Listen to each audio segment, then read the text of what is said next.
انسانی تاریخ گواہ ہے کہ بڑے سے بڑے بادشاہوں کے مقبرے لوٹ لیے گئے، فرعین مصر کی لاشیں عجائب گھروں میں تماشا بن گئیں اور سکندر اعظم کی قبر کا نشان تک مٹا دیا گیا۔ دنیا کے ہر خزانے اور ہر تخت کو زوال آیا، لیکن 1400 سال سے روئے زمین پر ایک مقام ایسا ہے جس کی حفاظت کے لیے زمین اور آسمان خود ڈھال بن جاتے ہیں۔ یہ مدینہ منورہ ہے اور یہ روضہ رسول ہے، لیکن تاریخ کے سینے میں 1164 عیسوی 1164 AD کی وہ رات آج بھی کانٹے کی طرح چبھتی ہے، جب زمین کے نیچے ایک ایسی ناپاک سازش رچائی جا رہی تھی جس سے عرش بھی کانپ اٹھا تھا۔ ایک سرنگ جو کسی ہیرے جواہرات کی تلاش میں نہیں تھی، بلکہ وہ سرنگ کائنات کے سب سے مقدس جسم وجود اطہر صلی اللہ علیہ وسلم تک پہنچنے کے لیے کھودی جا رہی تھی۔ مدینہ سو رہا تھا، لیکن ہزاروں میل دور شام کے شہر دمشق میں ایک بادشاہ کی نیند اڑ چکی تھی۔ یہ سلطان نور الدین زنگی تھے، عالم اسلام کے وہ حکمران جن کی ہیبت سے صلیبی بھی کانپتے تھے۔ لیکن اس رات سلطان اپنے بستر پر پسینے میں شرابور ہو کر اٹھ بیٹھے۔ انہوں نے خواب میں دیکھا کہ سرکار دو جہاں صلی اللہ علیہ وسلم خود تشریف لائے ہیں، مگر منظر دل دہلا دینے والا تھا۔ رسول اللہ صلی اللہ علیہ وسلم دو شخصوں کی طرف اشارہ کر رہے ہیں جن کے چہرے سرخ اور آنکھیں نیلی تھیں، اور زبان رسالت سے یہ الفاظ نکل رہے تھے: محمود، مجھے ان کتوں سے بچاؤ۔ سلطان زنگی چیخ مار کر اٹھ بیٹھے۔ جسم کانپ رہا تھا، آنکھوں سے آنسو جاری تھے۔ وہ سمجھ نہیں پا رہے تھے کہ اس خواب کا کیا مطلب ہے۔ نبی صلی اللہ علیہ وسلم کو کس سے خطرہ ہو سکتا ہے؟ سلطان نے وضو کیا، نفل پڑھے اور دوبارہ لیٹ گئے، مگر خواب پھر آیا۔ وہی دو چہرے، وہی پکار، مجھے بچاؤ۔ 3 بار ایسا ہوا۔ اب سلطان کے لیے دمشق میں ایک لمحہ رکنا بھی ناممکن ہو گیا۔ رات کے آخری پہر انہوں نے اپنے وزیر جمال الدین موصلی کو طلب کیا۔ یہ وزیر صرف ایک مشیر نہیں بلکہ ایک صاحب بصیرت انسان تھے۔ سلطان نے روتے ہوئے اپنا خواب بیان کیا۔ وزیر نے فوراً کہا: اے سلطان، آپ ابھی تک یہاں بیٹھے ہیں؟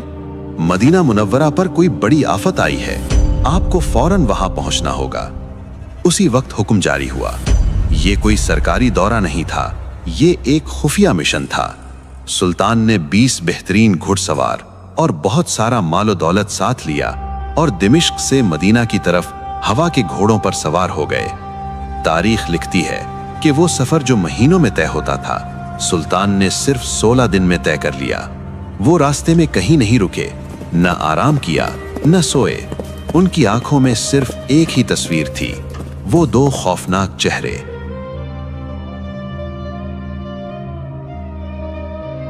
جب سلطان مدینہ پہنچے تو شہر کی فضا سوگوار تھی۔ سلطان نے سیدھا مسجد نبوی کا رخ کیا، روضہ رسول صلی اللہ علیہ وسلم پر حاضری دی۔ آنسوؤں کا سیلاب تھا جو رک نہیں رہا تھا۔ لوگ حیران تھے کہ شام کا بادشاہ اچانک یہاں کیسے؟ سلطان نے اپنے وزیر سے کہا: میں کسی کو بتا نہیں سکتا کہ میں کیوں آیا ہوں، مجھے وہ 2 چہرے تلاش کرنے ہیں۔ ایک منصوبہ بنایا گیا۔ اعلان کیا گیا کہ سلطان مدینہ کے تمام شہریوں کو اپنے ہاتھ سے تحائف اور صدقات دینا چاہتے ہیں۔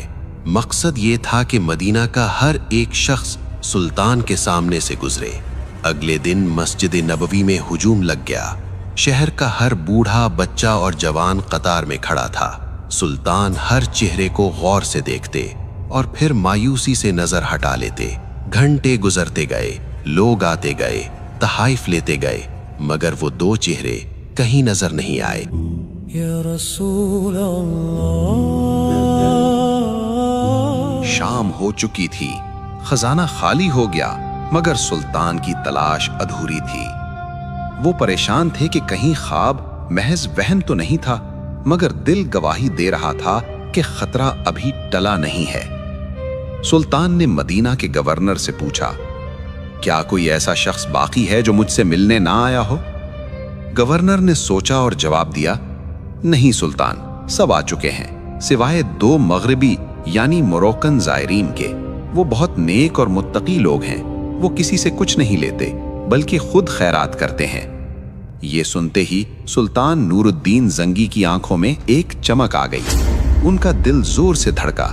उन्होंने हुक्म दिया, इन्हें फौरन मेरे पास लाओ। गवर्नर ने कहा, वो तो रोज़ा रसूल सल्लल्लाहु अलैहि वसल्लम के करीब एक मकान में रहते हैं और दिन रात इबादत में मशगूल रहते हैं। सुल्तान ने कहा, तो हम खुद उनके पास जाएंगे।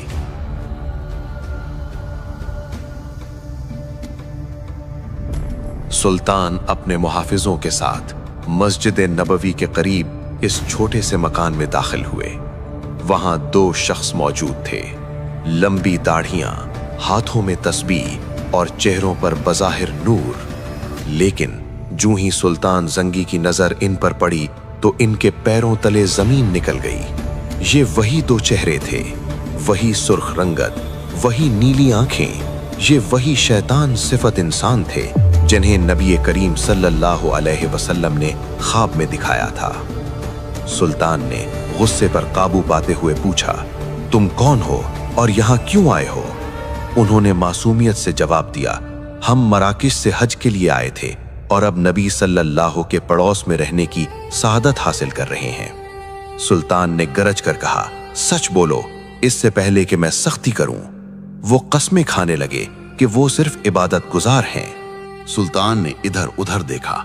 कमरे में सिर्फ चंद किताबें और मुसल्ले यानी प्रेयर मैट्स थे। बज़ाहिर सब कुछ ठीक था। लोग हैरान थे कि सुल्तान इन नेक बंदों पर शक क्यों कर रहे हैं, लेकिन सुल्तान का यकीन पुख्ता था। वो खुद आगे बढ़े, कमरे में बिछी हुई एक चटाई को हटाया। नीचे फर्श था, लेकिन जब उन्होंने फर्श को ठोका तो आवाज खोखली आई। सुल्तान ने हुक्म दिया, इसे खोदो। सिपाहियों ने मिट्टी हटाई तो नीचे एक लकड़ी का तख्ता था, और जब वो तख्ता हटाया गया तो वहां मौजूद हर शख्स की चीख निकल गई। नीचे एक गहरी और अंधेरी सुरंग की। ये सुरंग उस कमरे से शुरू होकर सीधी रोज़े अतहर की दीवारों की तरफ जा रही थी।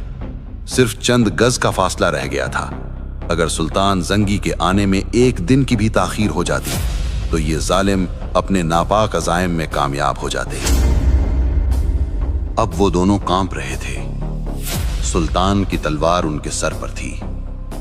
उन्होंने सब सच उगल दिया। उन्होंने एतराफ किया कि वो मुसलमान नहीं हैं, बल्कि ईसाई क्रिश्चियंस हैं, और उन्हें स्पेन अंदलुस के ईसाई हुक्मरानों ने भेजा है। उनका मंसूबा यह था कि वो सुरंग खोदकर नबी करीम सल्लल्लाहु अलैहि वसल्लम का जिस्म मुबारक निकालें और उसे यूरोप ले जाकर मुसलमानों को ज़हनी शिकस्त दें। वो रात को सुरंग खोदते थे और मट्टी को चमड़े के थैलों में भरकर मदीना से बाहर फेंक आते थे।